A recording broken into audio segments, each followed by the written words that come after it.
Hi everyone, I just wanted to show you how to navigate around my course. You might have taken other online courses and they might have been set up differently, so I thought it would be a good idea for us to take a look. So on the home page here, you'll see that I'll always have a couple of these same widgets out.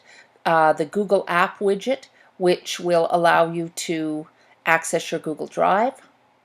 Updates will let you know what's new in the course. The one new email is the one from me welcoming you to the course. You'll find that in your email, and to check your email you go up and click on the little envelope and then go to email, and it'll also give you a list of your most recent emails.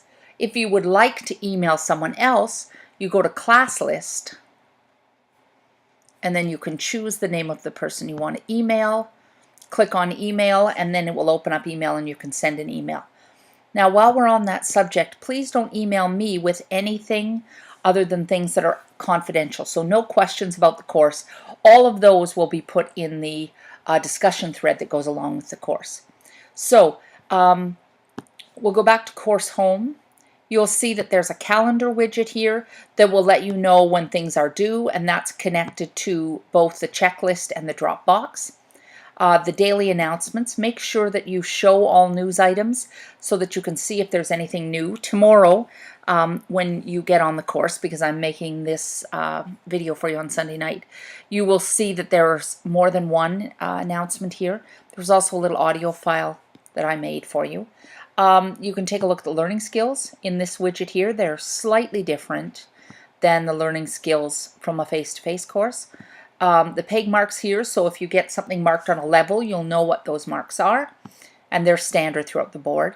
And then also, at the moment, I have this widget called Show What You Know. Some of the assignments in the first unit allow you to show your examples in different ways. So this is a little infographic that I thought was interesting that gives you some options of ways that you can share things digitally and some of the apps and programs you can use to do that. So that's there just in case. So you should be asking yourself, how do I know what I actually need to do for the course? This is just your landing page. All of the actual content of the course can be found under content in the nav bar above. This is where you access all the things that you need to know. So you have your course information, your student information, and then along the side here you click on each of the units.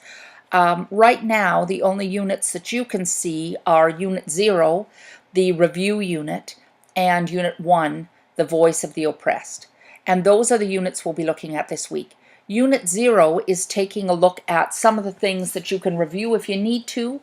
You should go through the content, but for many of you that should be review, and there's really no assignments that go along with that. They're just some activities to kind of refresh your memory for subject English. So the first actual unit for this week is Unit 1.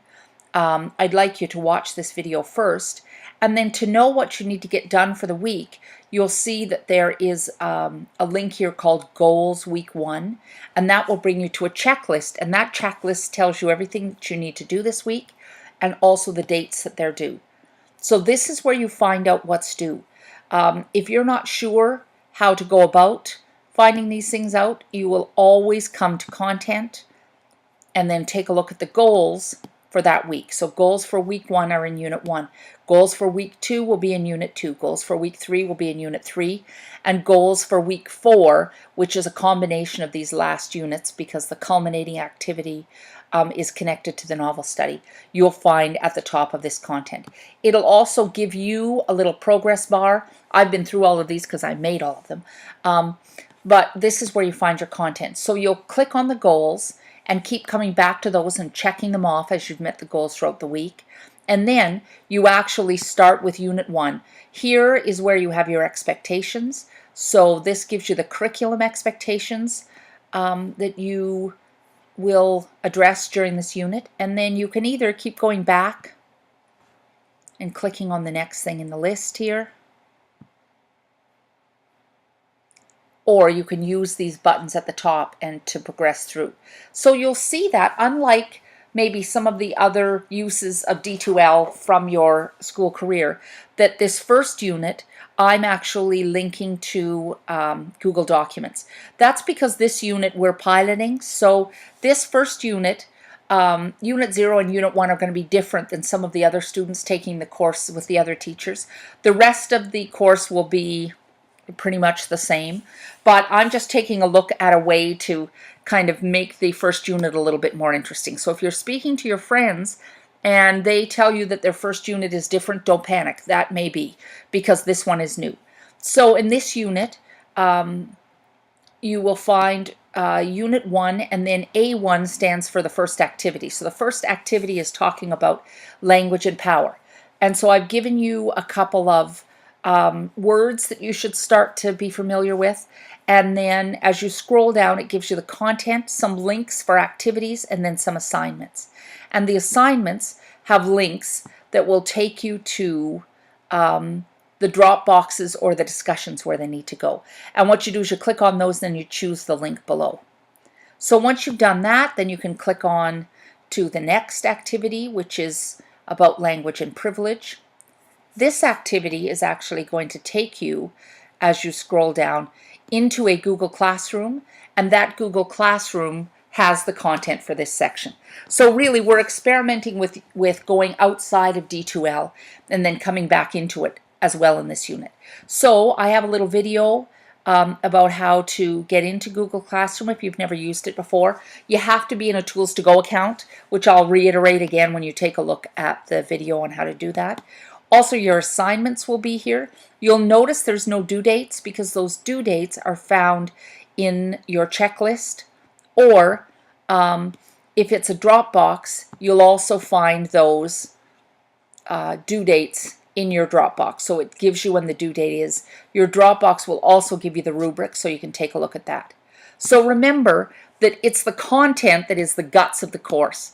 And I've had students in the past, I don't know, blindly or willfully ignore this for the first little bit and then really find they don't know what they're doing in the course. That's because content is where you'll find most of the important stuff. There's also discussion threads, which you get to using the tab in the nav bar. You'll find that there's the please introduce yourself thread that you'll be asked about. There's some discussion room here for your class. If you find a broken link, you'll post here. There's some videos you can take a look at. Here's where you post questions, general questions on the course, and also questions you might have from Unit 1. Here are the Unit 1 discussions. The details about these are in the content, but I also have cut and pasted the general idea there. The drop boxes are where you submit your work, and you will see that they have due dates here. You'll see these other drop boxes. The due dates are pretty good. I went through them, but the actual stuff that goes along with those will be revealed as the course goes along, but it'll kind of give you an idea of the pacing of the course. Quizzes on today, when you look at this, it will be today, I guess. Monday, you have 2 quizzes to take. One is about rules and procedures, and it's really to help you figure out how to do quizzes. You can take it as many times as you want till you get perfect. The second is a quick plagiarism quiz that just helps remind you of some of the ideas of plagiarism so that we don't get into trouble about that later on. The plagiarism information is all in Unit 0, the review information. FAQs, actually the frequently asked questions has a whole bunch of stuff that I've put together, and I may add other things in there as well, but it's a good idea to take a look at this and see. For example, there's something in here about what happens if there's a big storm and the power goes out. Years ago, I was taking an online course when the big power failure that struck, you know, the whole side of the United States and up into Canada happened. So I know those things do happen, so that's kind of my policy about that. The class list lets you know who's in the class, and also lets you email them. You'll notice there's a page option, never page me. That's there, but I don't like you to use it. I would prefer that you post all your questions in the discussions. And if you have confidential questions, then you send those questions to me by email. And usually those are questions about maybe you've fallen ill or you have a question about a mark or something like that. No general questions. should be emailed. Rubrics, you can take a look at the rubrics. All of the rubrics that go along with your assignments are attached in the Dropbox. There's a help tab. The D2L does, it's useful. If you're stuck, it's always worth calling D2L. I've spoken to them on the phone many times and they're great. I have some links for MLA format for you because everything you hand in will be in MLA. And I also have a couple of literature guides for a little bit later on in the course. So, Course Home is your landing page. Always take a look here. Check the announcements a couple of times a day just to make sure there's nothing new. All of the real guts of the course are in the content. The discussions can be found here, and the Dropbox can be found here. So if you have any questions, feel free to post in the Please Help Me discussion thread, and enjoy the course.